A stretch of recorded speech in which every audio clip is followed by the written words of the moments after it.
Welcome back to our channel, your go-to destination for all things study-related. Today, we're delving deep into the fascinating world of effective studying. If you've ever felt overwhelmed by the sheer volume of information or found yourself burnt out from endless hours of study, this video is for you. I'm about to spill the beans on how I transformed my study routine from exhausting to efficient. Personal journey continued. Now, as many of you know, I spent over a decade working my way through the rigorous path of becoming a doctor. However, until recently, I was in the dark about the most effective study techniques. Back in college, I heard the horror stories about pre-meds studying around the clock, and I thought, sign me up. Well, not really, but I was committed to the journey. Through sheer effort, I managed to get into med school, only to realize that the challenges were just beginning. Challenges in med school. The curriculum wasn't necessarily more challenging, but the volume of information was like trying to drink from a fire hose. By rough calculations, I should have been studying 40 hours a day just to keep up. An impossible feat, right? Well, I tried it anyway, and unsurprisingly, it was incredibly hard. There was a point where I was studying non-stop, yet I still faced the harsh reality of failing an exam. That's when I hit rock bottom, feeling burnt out and hopeless.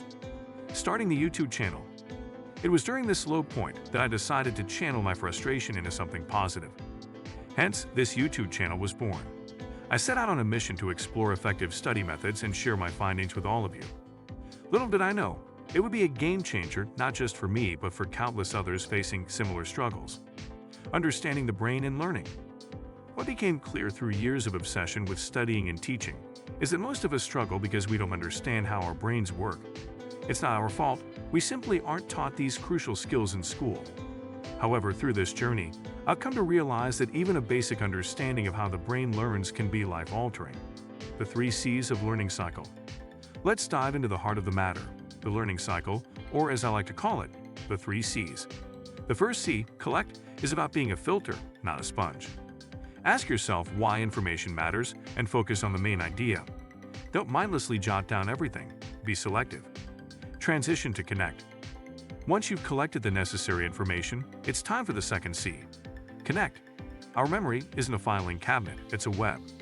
Hand-drawing notes, creating mind maps. These methods help visualize connections better than typing notes. A dense web of interconnected ideas forms what neuroscientists call a schema. Deep dive into connect. Take a moment to appreciate the power of connecting ideas. When I think about a concept, like fashion, my mind goes beyond individual components. It's a web of clothes, shoes, jewelry, brands, trends, each forming a connection to create a sturdy mental model. This is why I'm a big advocate for hand-drawn notes. The freedom of drawing makes it easier to visualize connections, fostering a stronger understanding. The importance of challenge. Moving on to the final C, challenge. This is where the rubber meets the road. Many make the mistake of getting stuck in the connect step, endlessly rereading notes without testing their understanding. Challenge reveals the gaps in our knowledge. Use practice problems and teaching as effective ways to solidify your understanding. Learning is a continuous cycle. To sum it up, the learning process is a continuous cycle. We collect information, connect the dots to create a mental model, and then challenge our understanding through practical application. But it doesn't end there. Repeatedly reinforcing and strengthening these connections over time is crucial for long-term retention. Spaced repetition and learning curve. Speaking of time, let's touch on spaced repetition. Discovered by the brilliant psychologist Hermann Ebbinghaus, it emphasizes the importance of reviewing information over time. Our memory of a topic decays unless we actively reinforce it through interval practice. This isn't just about running through a cycle once. It's about making multiple rounds until the knowledge becomes second nature. Embracing discomfort for real learning. Now it's crucial to understand that real learning is uncomfortable.